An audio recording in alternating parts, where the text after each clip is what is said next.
जो मिलना चाहिए था वो नहीं मिल पाया, और उसी का कारण ये भूल गए उसी सरकार ने, उसी कांग्रेस सरकार ने आपको चेयरमैन बनाया था। इससे पहले कोई जानता था क्या? मैं मानता हूँ, मैं कहता हूँ कि ओबीसी के लोग इस बात से बड़ा सक्रिय होकर, मुखर होकर ये कहते हैं कि जो लीडरशिप बैकवर्ड को कांग्रेस में मिलनी चाहिए थी नहीं मिल पाई। कांग्रेस पे सवाल उठा दिया जी, कांग्रेस ने उपेक्षा की है समाज की, ओबीसी समाज की। जांगड़ा साहब आप सहमत हैं? फिर मैं हरिराम जी। देखिए बिल्कुल, एक बार टिकट दे दी, दोबारा टिकट नहीं दी, टिकट दी तो उनको हरवाया, नेता नहीं बनने दिया किसी ने भी। कांग्रेस ने पर कतर दिए क्या ओबीसी नेताओं के? ओबीसी नेताओं के हर पार्टी ने पैर कतरे हैं। गैर राजनीतिक महापंचायत है, इसमें सभी पार्टियों के जो लोग ये लोग ना सर, ये कमेंट कर देंगे जो लोग देख रहे हैं। देखो जी, 3 गैर राजनीतिक मैं आपको चेहरे दिखा देता हूँ, ये तीनों गैर राजनीतिक बता रहे हैं, तीनों कांग्रेस की हैं। कांग्रेस सरकार रही, चाहे भजनलाल ने हमारे को क्लास 1 और क्लास 2 में आरक्षण दिया ही नहीं। जब उसके बाद आए अपने चौटाला साहब, उन्होंने जो 3rd क्लास के कर्मचारी थे उनको 2nd क्लास में ला के ना हमारा आरक्षण को ख़त्म कर दिया। अब जो सरकार है वो भी हमारी अनदेखी करने लग रही है। मैं किसी पार्टी से कोई बिलोंग नहीं करता, अगर मैं कार्य करता हूँ तो मैं भाजपा का हूँ। इससे जो ये सम्मेलन हो रहा है, इससे किसी पार्टी का कोई संबंध नहीं है। तो पार्टी से पूछ लिया नहीं पूछ लिया कभी वो पार्टी पूछे पंजाल साहब कहाँ चले गए थे? वो तो कांग्रेस का सम्मेलन था। उस बात समाज पहले है, पार्टी बाद में है। तब आप भाजपा वाले पैटर्न पे आगे भी तिरंगा यात्रा, देश की यात्रा, देश के लोग हैं, सभी पार्टियों के लोग हैं, होते बीजेपी वाले थे।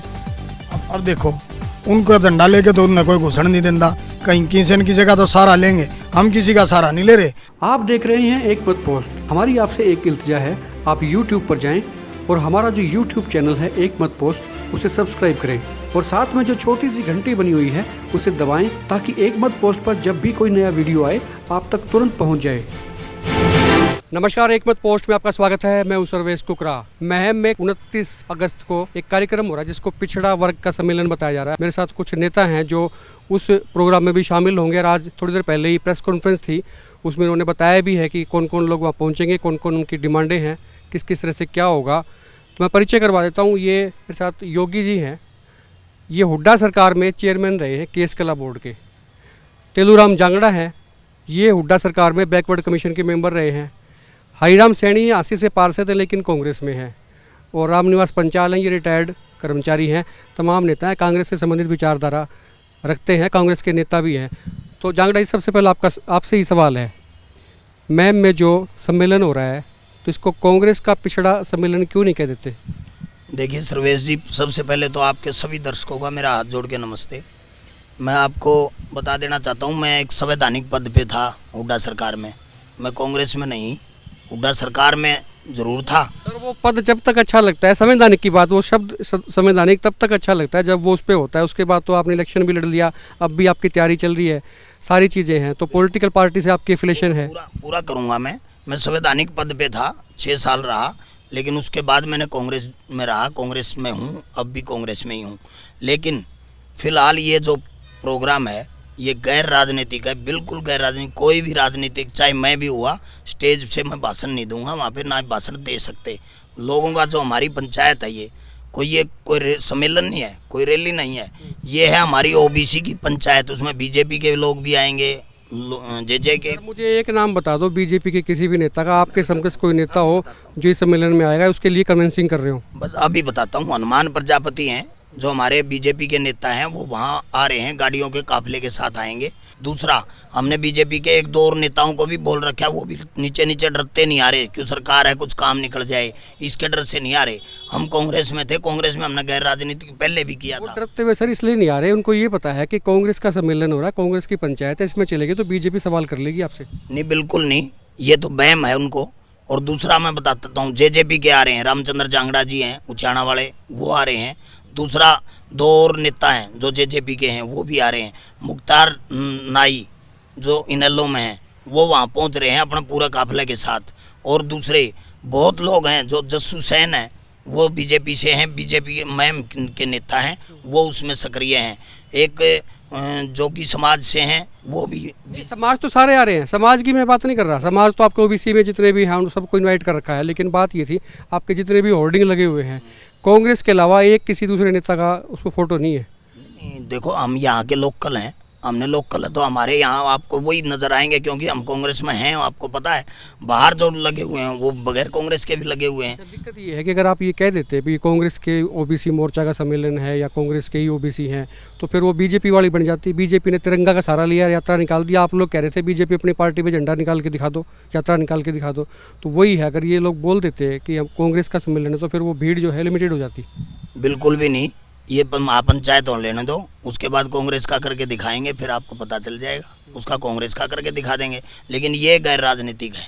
मैं तो इतना कहना चाहता हूँ, ये गैर राजनीतिक है। चलो वो भी कमेंट करेंगे लोग। दूसरी योगेंद्र योगी से मैं पूछूंगा, आप तो चेयरमैन रहे हो केस किला बोर्ड के हुड्डा सरकार में, मांग क्या है? पहले तो ये बता दो कि जो सम्मेलन हो रहा है, ये पंचायत हो रही है, इसकी मांगे क्या रहेंगी? देखिए, सबसे पहले तो जिस प्रकार से आप कह रहे हैं ना कि ये राजनीतिक है, ये या कांग्रेस का पिछड़ा वर्ग है, क्योंकि हमारी जो मांग है ना वो सबसे पहले तो कांग्रेस को ही उंगली दिखाती है। क्योंकि कांग्रेस ने 1931 के बाद जनगणना, जो जातिगत जनगणना की बात थी, 1931 में जनगणना हुई थी, लेकिन आज 2021 होगी। उन्होंने अगर वो ऐसे ओबीसी के हितों की ध्यान रखती तो शायद वो आज जनगणना हो गई होती। तो ये जो सम्मेलन है, ये जो जिसकी आप सम्मेलन की बात करते हैं, ये महापंचायत है, और महापंचायत में चर्चा करेंगे कि अपने हितों के लिए कौन लोग अपने हितों की बात कर रहे हैं, कौन लोग हमें अंधेरे में रख रहे हैं, कौन लोग हमारी पैरवी कर रहे हैं। ये सब चीज़ें उस पंचायत में डिस्कस होंगी। और जो हमारी जो सबसे आप ये कह रहे हो कि कांग्रेस ने अंधेरे में रखा, आपने कहा कि कांग्रेस पे उंगली उठाती है, तो आप ये मान रहे हो कि कांग्रेस ने अंधेरे में रखा?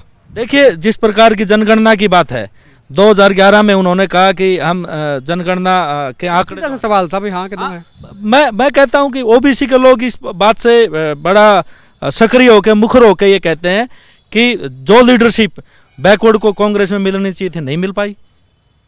कांग्रेस पे सवाल उठा दिया जी, कांग्रेस ने उपेक्षा की है समाज की, ओबीसी समाज की। जांगड़ा साहब, आप सहमत हैं? फिर मैं हरिराम जी से पूछूंगा। देखिए, बिल्कुल, अगर हमारा भी होता, आप देखो शुरू से देखना, जब से हमारे नेता ओबीसी के जितने नेता बनते आए हैं, बाबू परमानंद से लेके जयनारायण वर्मा से लेके रामनिवास घोडेला से लेके, जितने को एक बार टिकट दे दी, दोबारा टिकट नहीं दी, टिकट दी तो उनको हरवाया, नेता नहीं बनने दिया किसी ने भी। अब क्यों दोबारा दे देते? पढ़े लिखे थे, एडवोकेट थे। मतलब ये मैं पूछना चाह रहा हूँ कि कांग्रेस ने पर कतर दिए क्या ओबीसी नेताओं के? ओबीसी नेताओं के हर पार्टी ने पैर कतरे हैं, कांग्रेस ने नहीं, सब ने कतरे हैं, हमेशा ही इग्नोर करते रहे हैं। हरिराम सैनी जी, आप वार्षद का तो चुनाव लड़ते आए हो, मेरे ख्याल से तीसरी बार पार्षद बन चुके, चौथी बार की तैयारी है जो भी आप जिसका भी इलेक्शन लड़ेंगे।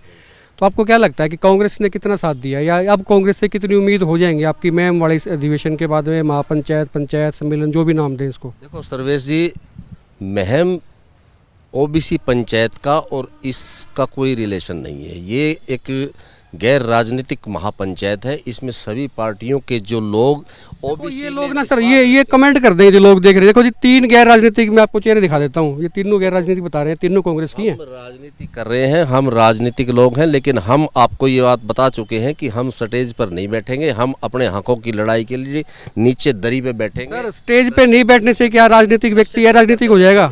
लेकिन एक बात बताओ सर्वेश जी, अगर राजनीति में है तो क्या हम अपने समाज की आवाज़ को नहीं उठा सकते? किसने कहा नहीं उठा सकते? आपने तो कहा कि राजनीतिक है नहीं, मैं इसलिए कह रहा हूँ। नहीं, उस आवाज़ को उठाने के लिए हम उस महापंचायत में जाएंगे और बहुत लोगों को लेकर के जाएंगे, ताकि हमारे समाज को इस बात का पता चले कि आपका 27% आरक्षण लोगों ने नहीं पूरा किया। बाबा साहब भीमराव अंबेडकर जी ने जो संविधान में लिख करके दिया है, हमें वो संविधान की पूरी आरक्षण की जो व्यवस्था है वो हमें चाहिए, और उसी के लिए ये लड़ाई है। पंचाल साहब, क्या लगता है आपको कि समस्याएं दूर हो जाएंगी या मांग पूरी हो जाएगी सम्मेलन के बाद? देखो, हमारा काम है हमारी मांगों के प्रति जागरूक होना, और कोई भी सरकार हो उस पर दबाव बनाना। हर सरकार ने हमारी अनदेखी की है। कांग्रेस सरकार रही, चाहे भजनलाल ने हमारे को क्लास 1 और क्लास 2 में आरक्षण दिया ही नहीं। जब उसके बाद आए अपने चौटाला साहब, उन्होंने जो 3rd क्लास के कर्मचारी थे उनको 2nd क्लास में ला के ना हमारा आरक्षण को ख़त्म कर दिया। अब जो सरकार है वो भी हमारी अनदेखी करने लग रही है। मैं किसी पार्टी से कोई बिलोंग नहीं करता, अगर मैं कार्य करता हूँ तो मैं भाजपा का हूँ। इससे जो ये सम्मेलन हो रहा है, इससे किसी पार्टी का कोई संबंध नहीं है। हम सिर्फ अपने हकों की लड़ाई लड़ना चाहते हैं। तो जी ये इन्होंने दावे से ठोक के कहा कि भाई ये भाजपा के कार्यकर्ता हैं सर, तो पार्टी से पूछ लिया नहीं पूछ लिया कभी? वो पार्टी पूछे पंजाल साहब कहाँ चले गए थे? वो तो कांग्रेस का सम्मेलन था। नहीं, उस बात समाज पहले है, पार्टी बाद में है। अगर हमारे समाज का को हमारा हक ही नहीं मिला और पार्टी हमारे से छीनने लग रही है तो फिर उस पार्टी से हम क्या उम्मीद रखते हैं? हम पहले अपना हक चाहते हैं। वो हक की लड़ाई है। जांगड़ा साहब, कांग्रेस से के नेताओं से कोई बातचीत हुई आपके? और कौन कौन नेता आ रहे हैं इस सम्मेलन में? मेरी किसी कांग्रेसी नेता से बात नहीं हुई, ना मैं करना चाहता इस बारे में। किसी नेता को बुलाएंगे नहीं। वासी में भी आपके पिछड़ा वर्ग के नेता हैं जी, आपके पूर्व मंत्री रहे हैं तरसीम सैनी, आपकी पार्टी में है, उनको बुला लेते। देखो हमारे कांग्रेस में हैं, पूर्व मंत्री हैं, वो उनको इनवाइट करेंगे, मोस्ट वेलकम, लेकिन दरी पे बैठना पड़ेगा, स्टेज पे नहीं। तो आपको लगता है दरी पे नहीं बैठेंगे? वो बैठो, समाज के हैं वो, हमारे बैकवर्ड के हैं, ओबीसी के हैं, वो आए समाज में, हम कब इनकार करेंगे? वो तो हमारे वैसे भी समाज में भी बड़े हैं, हम तो बिल्कुल वो तो जाएं भी के, लोगों को लेके जाएंगे वहाँ पे, लोगों को वो दरी पे बैठेंगे, स्टेज पे कोई नहीं बैठेगा। हम इसलिए नहीं बैठाएंगे कहीं कोई ये ना कहे, जैसे आपने सवाल पूछ लिया कि दो तो कांग्रेस का पिछड़ा वर्ग का सम्मेलन है। हमारा ये सम्मेलन नहीं है, हमारी ये पंचायत है। वो तो नाम है ना, बात तो गैदरिंग से आप इकट्ठे हो रहे हैं, एक समाज को इकट्ठा कर रहे हैं, ओबीसी को आपने लिया। ओबीसी पंचायत है, इस पंचायत में डिसीजन होगा, क्या वहाँ से बिगुल बजेगा, उस बिगुल के इंतजार में रहना। आप भी देखना और हम भी देखेंगे। जो हमारे समाज के मौजूद आदमी जो वहाँ फैसला लेंगे उसके तहत जाएंगे। वो अगर ये कहेंगे कि तुमने क्या करा, कहीं कोई बड़ा फंक्शन रचना है, कोई और करना है, हम इसमें आगे नहीं है। सिर्फ हमारा दायित्व बनता है हमारे समाज के प्रति। मैं वही तो मैं कह रहा हूँ सर, आपने भी कहा कि बिगुल बजेगा, मतलब एजेंडा तो तय है पहले से। एजेंडा वो फैसला करेंगे, हम नहीं। हमारा कोई एजेंडा तैयार नहीं है, हमारा कोई एजेंडा नहीं है। वो जो लोग मौजूद हैं, जो समाज के हमारे बुद्धिजीवी, जो हमारे समाजों के प्रधान। इसका कन्वीनर कौन है जो में जो आपकी पंचायत हो रही है? इसका कन्वीनर है समस्त ओबीसी समाज हरियाणा। ये तो सर लिखने में और पढ़ने में अच्छा लगता है, आदमी तो एक ही होता है। आप स्टेज पे आना और वहाँ देखना, समस्त ओबीसी समाज, कोई कन्वीनर नहीं, अपने घर से। मतलब आप भाजपा वाले पैटर्न पे आगे भी, तिरंगा यात्रा, देश की यात्रा, देश के लोग हैं, सभी पार्टियों के लोग हैं, होते बीजेपी वाले थे।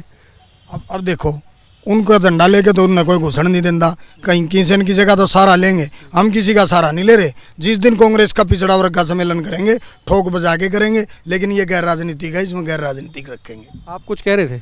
मैं ये कह रहा था, जिस प्रकार अब सेंसस, कास्ट सेंसस की बात थी, मोदी जी बताते हैं कि हमने 27 ओबीसी के मंत्री बना दिए। उनके लोग अभी ओबीसी के हितों के लिए यात्रा निकाल रहे हैं कि जो संशोधन बिल आया कि ओबीसी के हित में है, वो सिर्फ एक चुनावी सी गुफा है। जिस प्रकार आप देख रहे हैं, अब हर रोज़ किसी न किसी कंपनी को या किसी न किसी संस्था को जो है वो निजीकरण किया जा रहा है। ये सीधा सीधा जो आरक्षण है उसको अप्रासंगिक करने का काम है। रही आउटसोर्सिंग की जो नौकरियां हैं, उसमें भी हमारे बच्चे जो है उनको आरक्षण का लाभ नहीं मिलता। और जहाँ तक बात आप कह रहे थे कि ये जो कांग्रेस का है, अगर कांग्रेस की नीयत साफ होती तो पहले से ही उनको पूरा हक मिलता। हमारा जो है सही रूप से, चाहे वो भाजपा हो, जब भी। तो आपकी तो सर 10 साल तो हरियाणा में सरकार रह ली, केंद्र में तो बहुत साल रह ली, तो आपको लगता नहीं आपके नेताओं ने धोखा कर दिया आपके साथ में? देखिए, जिस प्रकार की जो हमारे जो समाज की मांग है ना, वो समाज की मांग के अनुसार जो मिलना चाहिए था वो नहीं मिल पाया, और उसी का कारण ये भूल गए। उसी सरकार ने, उसी कांग्रेस सरकार ने आपको चेयरमैन बनाया था। इससे पहले कोई जानता था क्या? मैं मानता हूँ, लेकिन ये भी आप मानो कि जो हिस्सा इस समाज को मिलना चाहिए था, आज हरियाणा प्रदेश में स्वतंत्र जातियों में बटा ये समाज 44% आबादी रखता है, लेकिन कितना उनको राजनीतिक हिस्सेदारी है, कितनी उनको नौकरियों में हिस्सेदारी है। आप ये कास्ट सेंसस की हम बात कर रहे हैं, ये हो जाए तो पता चल जाएगा इनका हिस्सा कौन खा रहा है। कुल मिला के पंचायत में बात तो होगी कास्ट सेंसस की, ये एक मेन मुद्दा है, लेकिन अंदर खाते जो एजेंडा है वो है राजनीतिक हिस्सेदारी का। आप अपने कमेंट करके जरूर बताएं मुझे, और आप देखते रहे एक मत पोस्ट। नमस्कार।